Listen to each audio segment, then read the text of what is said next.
The following is a fan-based discussion. All properties discussed are property of Toei Inc., Bandai, Hasbro, and Subaru Productions. Hello everybody, welcome back to Tokutalk. Hello. Today, we're going to talk about supporting cast. And we are. What they do for the story. We're not going to, restrict this to just Sentai or Rider. We're pretty much going to talk about everything. Mm-hmm. You know what? I want to talk about something that we haven't talked about in a little bit. What's that? Garo. Okay, let's do it. Mostly the butler. Gonzo. He's always there. He's always there, always doing his best. And I think he actually really, at least to me, exemplifies what a supporting cast member should be. Somebody who's actually willing to help and actually do some things that are just sitting around and or being loud for no apparent reason. Looking at you, pretty much all the supporting cast of Ghost and or Wizard, Shunpei, Shinpui Pui. I hated it. Trash. But to you, what is a good supporting character? Well, and it's right there in the title. They need to support. I know it sounds like simple answer, I'm sure, but yes. That's what they're there for. The supporting cast is that they're there to support the leading role. They're there to fill in the gaps in the story. They help things move along. They're there to provide whether it's emotional support, physical support in action scenes or whatnot, or they're there to help move the story along and help the main character get through what he needs to get through or what they need to get through. Yeah. You could also include a mentor in this, especially some of the ones that don't transform, like Master Kaku. They absolutely would fit in with this. One of the best. And, we put him there for a reason. But at least for a supporting cast, I really love what you said. They have to support because, water is wet. This is just one of those things.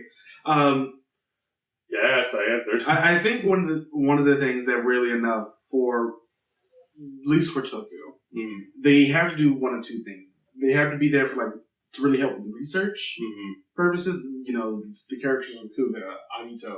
Comedic relief is a big one.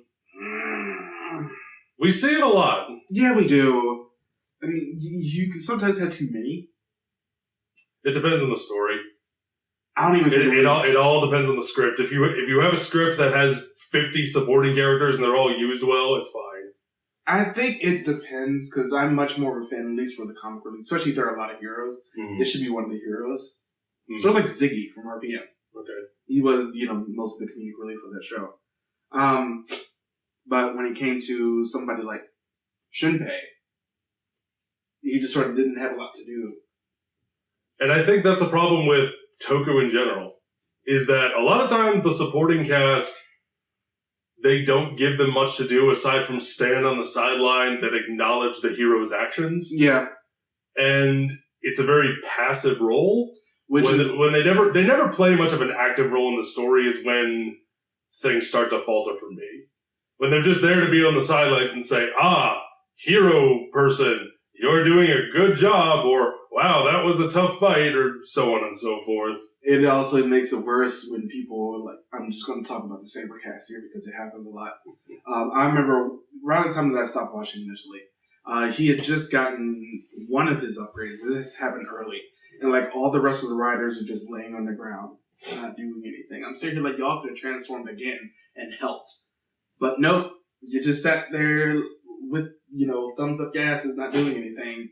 And it can bother me when the ones who basically are, other protagonists of their own stories turn into just supporting for this person. Sometimes when you end up having too many writers, that can happen. When you end up having too many members on the team, that can happen. It's worse some cases in Rider. I think it actually might be worse when it happens in a Sentai because that is sort of the whole purpose. I think it's more noticeable when it happens in something like Rider because we usually just have our one hero. Well, whereas in Sentai we have a team of heroes, and we'll have a mentor. We'll have someone who helps out around the base, or there'll be a little animal sidekick or a robot sidekick or whatnot. Wagon from Toku. Wagon's a good example, yeah. Yeah. But yeah, I think that's the one drawback or rather the one pitfall you don't want to fall into, especially on a Sentai. Don't make the rest of your protagonists supporting for one person. I think that defeats the purpose of that show. And I hate it when they do it, because it happens quite a lot nowadays. Mm-hmm. And it does bother me. Where it becomes the Red Ranger show starring a bunch of other guys. Looking at you, Kyoryuja, yes. Like, I understand that Ian and Uchi had their own stories, but at the same time, it just became King's show. Mm-hmm. And that really bothers me. I'm really not a fan of when they are doing things like that. It irks me to no end. They did it a little bit. Actually, they did it quite a bit in Tokuuja. I just think they did it better there. But that also could be because the rest of the Tokuujas weren't that interesting. The story was really good, but the rest of the Tokuuja just Let's talk about some good, bad, and I'm gonna end on a good note. So let's talk about some bad examples of supporting characters. You look back at a lot of Showa. Yeah. And this is something that I think they fall into. Because normally there'll be like whoever we're trying to save for that particular episode. Mm-hmm. Victim of the week, monster of the week, what have you. And then we have our commander who is at the base. Yeah. Who is there to say, all right, team, go get him.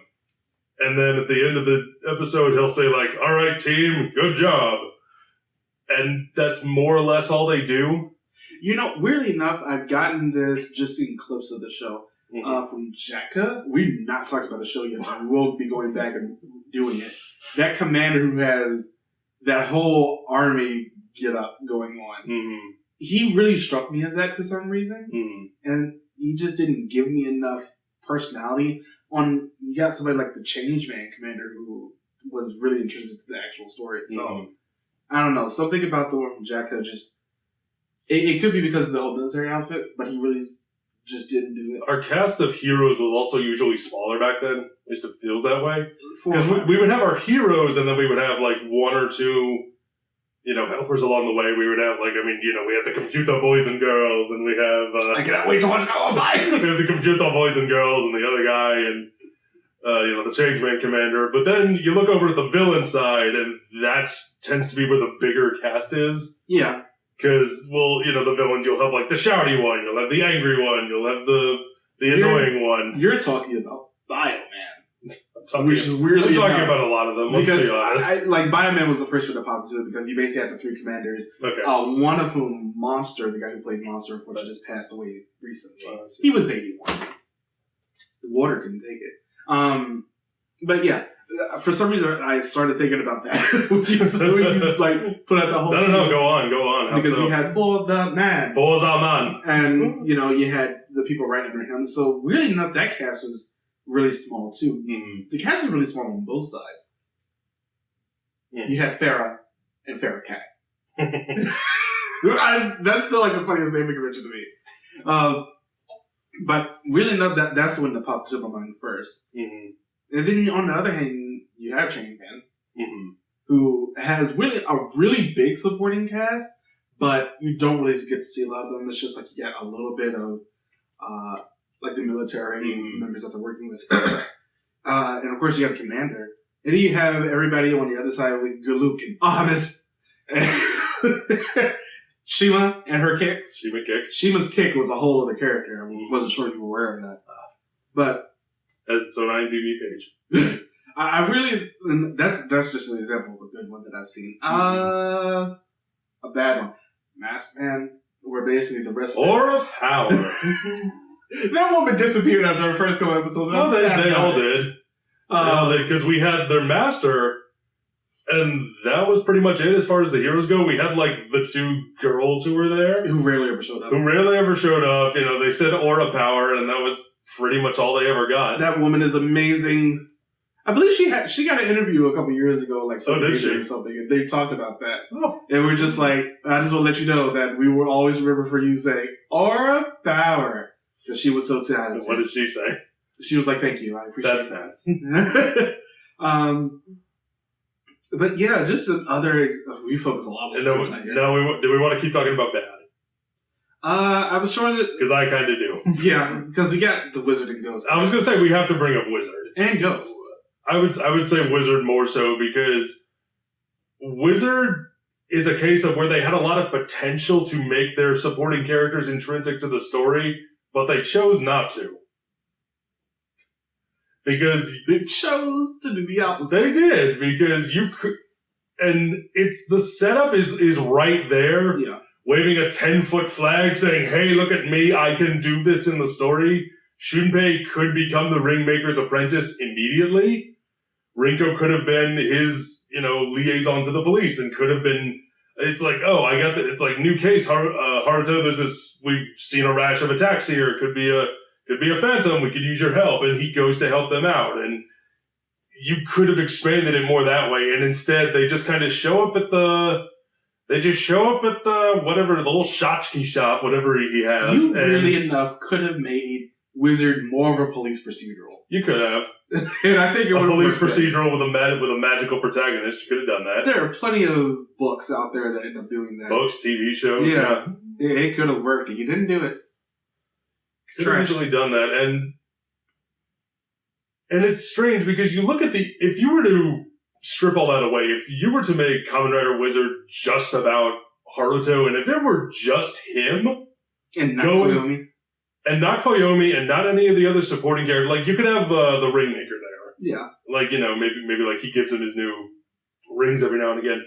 But I think if you had stripped away everything else and it had just been like a week-to-week Monster of the Week show of just him, and you cut out all the nonsense that we've railed against so many times that we hate, I think that's one of the things I think could have improved the show the most.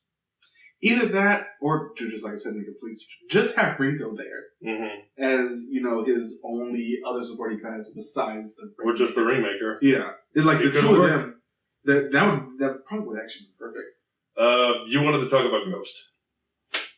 One of the biggest things that I had about this show was those two other monks that were also... Who served... Yeah. I was thinking about the Ghost supporting guys, and I was like, well, I don't dislike Ghost as much as you do, but then and I gotta be honest, I completely forgot they were in this show.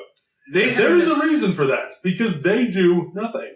They gave one of them... One of them got one focus episode with his mother, who was aging in reverse. Yeah. And aside from that, they're just a couple extra pair of heads who are just there to talk and not do anything. The other one didn't get a damn thing. No. Why were you there? Search me. It really bothered me. Elaine's sister, the one who turns into Necron Pink, didn't get enough either. Even the one who turned into... She was in the show. Even the one who turned into the main villain, Adele, didn't really get a lot either. He didn't roll in the deep. He just rolled into the trash, because that's where they belong. Proud of yourself for that one? A little bit. Okay. We'll talk about Saber more when we actually get to review it. I was going to say, I haven't seen all of that one yet, so we'll see how that one goes. It's going to be... But if there's anything like lingering that you really want to bring up about it, please do. May should have just been written better, and I really want to get into her more when we actually get into that show. Okay. Oh, actually, we can talk about Akiko. Oh, boy. This is this is not necessarily a problem with the show. It's just that this character sucks. Her as a supporting I just think she's a really annoying character. That's where it begins and ends with Akiko.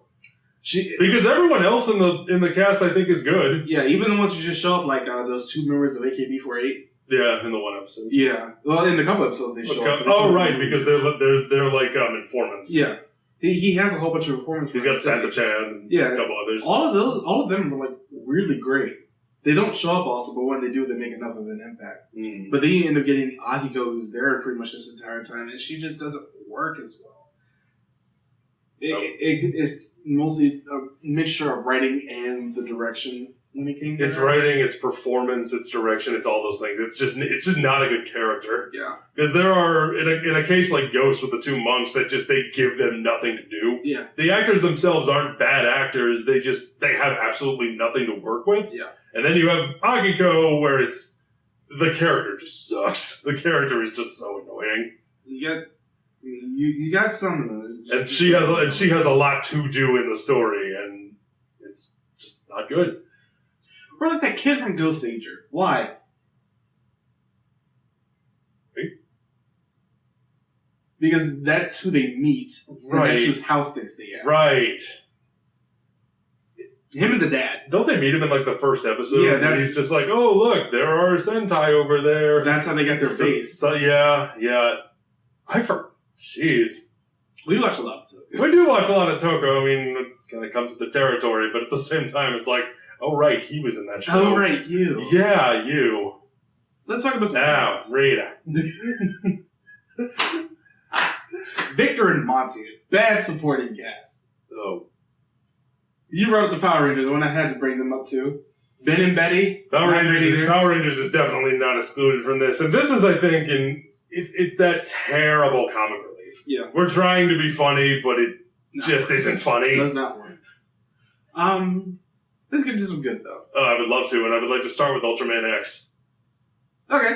Ultraman X, every character on that team had a role to play. Agreed. Everyone had something to do. Agreed. Everyone felt like they belonged. I didn't feel like anyone had any wasted screen time. I'm surprised you started with X and not Mebius. X is the first one that jumped into my head. We can get to Mebius later, but oh my goodness, X. I'd also because I think X is a better show than Mebius, but I do. From you, that's actually saying something. I like X a lot. X is a fantastic show. It really is. More people should watch X. But yeah, just like because so many times in Ultraman, this is a pit they often fall into of our supporting cast is usually completely useless. Ooh, we're gonna look at the SSP, and you haven't kept up with Trigger. I haven't either. I stopped watching it around the time that we did it. Yes. We're gonna have to. We'll review it. We're actually gonna have to review it soon because it's coming to an end. Oh goodness, it hasn't been great from what I've heard. Well, but yeah, X's cast is great. Mebius's cast. Again, still one of the best introduction episodes ever. Quality cast right there. Everybody got something. Everybody gets something to do. Everyone feels like they have a role to play. And like in the first episode, we just get great snippets of their personal lives, of who they are, what are their circumstances like right now, how do they fit in with this whole universe. And then as the show goes on, we get to see them, play to their strengths and how do they fit in as the team. And it's fantastic. I want to talk about one of my favorites, Geki Ranger, and all the masters that come with them. Right. There's a lot. They all had something. Even that pervert elephant. They were all just such good characters. And the fact that they weren't always there, I think, really enough helped. But they were always around in some capacity to come and, give a piece of advice or like, this is how you do this. We'll show you how to do it to actually get. I might rewatch that. We're about to do reviews and catch up because I've been wanting to. But yeah, it's just been it was so good to see in that cast. And, some had more screen times than others. Sharky-chan, which is really popular. Michelle, the penguin, who's named after Michelle Yeoh. Is she? Yep. They're all named for martial artists. Yeah. I can't wait for her new movie. Which is... the one where it's like the multiverse. Everything and everywhere all at once. Yeah. Yeah. I'm excited for that. But back to Geki Ranger. Michelle... Also The Witcher. Yeah. She's in the prequel movie. I have to watch the season 2 at some point. Season 2 was good. Season 2 was good. Let's talk about Michelle. She was there quite a bit. She got really popular because she was just really funny.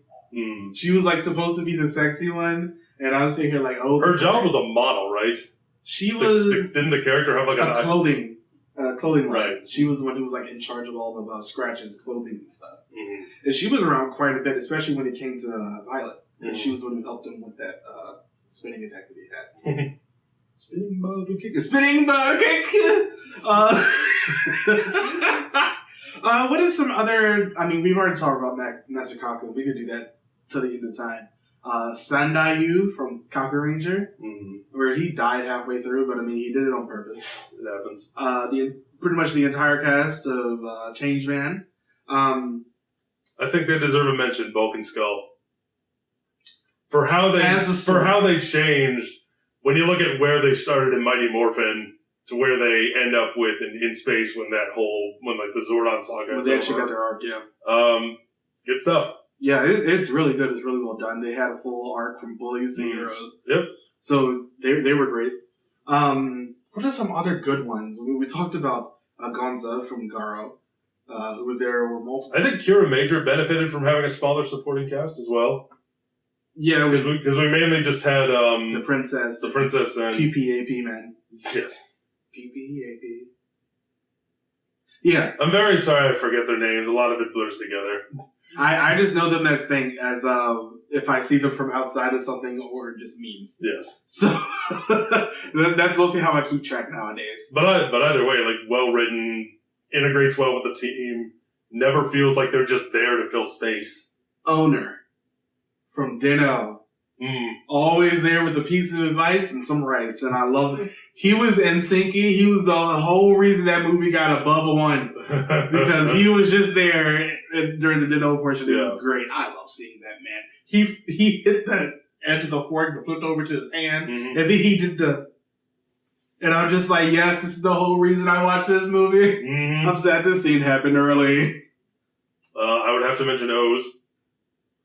Yeah. The way you had a Hitomi, the owner of the Couscousier, they had that restaurant that was their base of operations, and the way Birth 2, the way he integrated with the story, I thought was really good. How he starts out as just like a lackey, and eventually he works his way up and becomes a hero in his own right. I like that a lot. I do want to talk about Gaim, because they had a really good supporting cast as well. You think so? That entire cast, because I felt like they all at least had something to do, except for the main dance scene, Kota's dance scene. I felt like they were the weakest, but all the other I'm not going to say all of them. I'm going to say mostly Baron, the other one who at least had something attributed to him. Are you talking about what was his name? Zach? Not Zach, because he was a writer in his own right. I'm talking about the other guy. Okay. The smaller one. Right. I really enough like that supporting cast. Okay. Personal favorite. I'll talk about the show really in both the negative and positive light whenever it comes up. Forze, to a certain degree. Not JK because he was awful. But everybody else. He had a role to play just like everybody else, I feel. I know, but he also was in my least favorite. I mean, being annoying, that's one thing, but... He was also in the least favorite episode of my show, so he didn't help himself much. But the rest of the cast, especially when all consolidated in the movie. Because Forze really is about building a breakfast club who's who of high school tropes and archetypes. The high school queen, the jock, the goth, etc., etc. I still really enjoyed that cast. Them all coming together with the power of friendship and punching things in the face. Drive's cast was also pretty good. Drive is one that doesn't really stick out to me. I don't blame you. But that's also because I just didn't like Drive all that much. X8 supporting cast, of course. Especially the dad. The fool of a dad. Trying to remember. So the 01 Saber Ribeye switches are in now. I mean, that supporting cast really can't see a lot about. How do you feel about the family so far? They've been good. You think so? There definitely some stuff that's happening. Because I haven't watched it since we did, so I wanted to base check on how that's going. There's definitely been some stuff that's happening in the background there, and I've definitely appreciated it. Hurricane shirt. Yes, we just had a gopher and hamster. And I know what you meant. His daughter. A little rodent and daughter person. I loved her. Did you? Yeah. Decorated his entire cast. I mean, both supporting and not supporting. You had a whole CGI dog who was great. And you had Swan, 10 out of 10 lady. How about the one we just reviewed, 01? Yeah, that's supporting cast. I mean, you have Izu. And I was going to say, Izu is one of the things that really makes it work. Yeah, she's the one. Because everyone else is just kind of meh. We didn't really have a lot of the supporting cast in that show. It was mostly just Izu. We had Izu, you had the vice president and his lackey, you had Shesta, and you had... Shesta. Call it to me. I like Shesta a lot. But yeah, there are definitely a lot of good supporting casts out there. There's a lot of bad ones. There's just as many good as there are bad, depending on your preference. Let us know what you think is a good supporting... what makes a good supporting cast member, or just a supporting cast as a whole, in the comments below. I do want to, before we end, because we really haven't talked about them, Kuga and Ryuki's supporting cast. The newspaper team, and the, basically all of Kuga's supporting cast, because everybody else who wasn't in that show was a supporting cast member. Okay. Even their secondary, who was a police officer. I think they're still the ones who, like, top for me. They were just so good. But yeah, let us know what you think in the comments below. And I guess we'll see you next time. We will. Bye, everybody. Thank you for watching.